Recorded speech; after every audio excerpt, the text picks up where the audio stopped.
السلام عليكم ورحمة الله وبركاته. هل كان نقدر ونسين وعبد الحميد برو. فضلا سبسكرايب لايك شير يو كومنت حكي إلوين ولال. أنا جو عبد الحميد محل جوجا ولا الكيجا حسن عبد الرحمن حسن آدي سدا كريمبا آدي سدا كتخانين حسن كريمبا واتخانين سدا في لايو وحقود جرنا برنامجكي جعل كاجا فرن قريب marka waxa la wadaagayaa walaalkayga su'aashaas la kaftanka ah asiga weydina walaal hada ku weydiin su'aashaas diyaar ma u tahay inaa macnaa si wacan nooga jawaabtid diyaar ah ahay waliba waxaan videogan ka soo dhex muuqday waxay tahay su'aashaas iyada la socodsiyo in badan waxaan jeclaa inay channelkeena ku xiran tahay halkan waxaan u soo istaagay wax kale tamaha inaan ku ogeysiyo inaan aad iyo aad aan ku jeclahay aad iyo aad darteeda meesha ugu soo muuqata su'aasha lagu weydiinaa waxay kamid tahay jacaylkaaga fariin u reeb maxaad u reeb lahayd ama maxaa oran lahayd gabartaas oo darteeda had meesha ugu soo muuqatay fariin inaan u reebo waxa ka badan jacaylka aniga hadda aan darteeda halkan u soo istaagay videogan ka soo dhex muuqday fariin intaas ku filan waxaan leeyahay mar walba farxad igu noolow aad iyo aad aan ku jeclahay aad iyo aad waa mahadsantahay xasan kuremba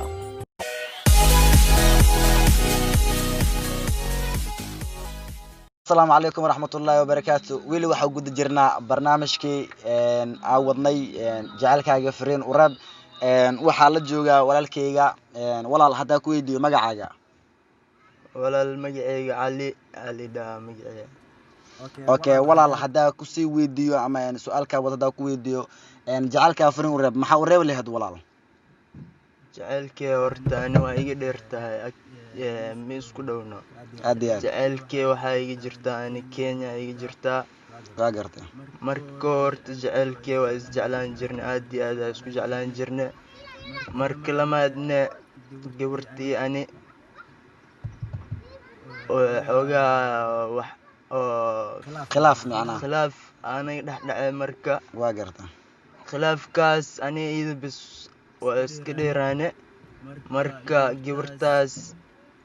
ani iyada khilaafka waqti oo nay dhaxdhacay waa iska dheeraane waa kala tagteen waa kala tagnay okay marka kala tagteen wili macna hadda ma la hadashaa macna waqtiga oo messengerka wala hadlaa laakiin hadda waa la guursaday ma calafkeeda waa gartay calafka ma noqon aad iyo aad okay maxaa jeclaan lahayd ama fariin u reebi lahayd macna inay way ku daawanaysaa insha Allah waxaan jeclahay inay macna channelkeen ku xiranta ama meel ka arkayso insha Allah maxaad u reebi lahayd fariin hada u reebi lahayd insha Allah fariinkan u reebi lahayd waxa dhalay inoo la wadininka isjeclaada يعني هدي أو لعل أو خلف أو نيجح دعادينك أنا وأدي هذا كوجعلان دونا عادي هذا ولا إنه لا كذا عادي هذا ولا السلام عليكم ورحمة الله وبركاته هل كان نقدر ونسين وعبد الحميد برو ما أنت وحني وضنا برنامج كصابصن جعلك هاجا فرين قريب وحالة جانا ولا الكيجا walaal hadaa ku weydiiyo magacaaga walaal waa Ciishaqay macallin okay hadaa gudaha u galno su'aasha wata hadaa ku weydiiyo wuxuu kamid yahay jacaylkaaga fariin u reeb waxa u reeb lahayd fariin waxa u reeb lahayd jacaylkay maadaama oo ani ayada oo waqtigaas waqti wuxuu ahaaday 12 jir 16 jir meelaas aad marka waxaan u reeb lahayd jacaylkay oo maadaama ani ayada iskhilaafnay صح وما دام أنا لا أدخل فيه وقتها لا كم ما أذكر واقرت لكن أيد واحد أصلا ما في رني سيد صح وذكر أي راعي يعني دب ملان صح عندي لا جعلك إلى دون شعلاي صح وك يسول الله عندي لا يسول الله على عادي عاد ولا وما صنتها السلام عليكم ورحمة الله وبركاته ويلي waxaa guda jirnaa barnaamijkii jacaylkaaga fariin u reeb waxa la taaganahay walaalkayga aan ku weydiiyo walaal magacaada magacaygu waa Umar Cali hadaa kula kaftamo hadaa ku weydiiyo su'aal ku dhaho jacaylkaaga fariin u reeb waxa u reeb lahayd waa su'aal wanaagsan aad iyo aad kore jacaylkaygu intii waxaan u reebi lahaa horta hadeerta okay waxaan u reebi lahaa jacaylkayga صح waxaan oran lahaa biligaa horta inoo leeyo aad iyo aad واقف meel walba aad joogto ku xiisay صح sida walba waan ku jeclahay xil walbana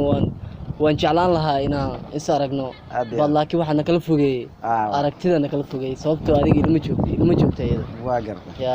marka haddana waxaan u reebi lahaa meel walba adiga aad joogto ya codkeygana hadaad maqasho meel walba aad joogto fiidigan hadaad aragto inaan noolahay ogow ya hadaa hore u qaatay inaan dhintay hadda waa noolahay alxamdulilah haddaba ogow aad okay walaal waa mahadsan tahay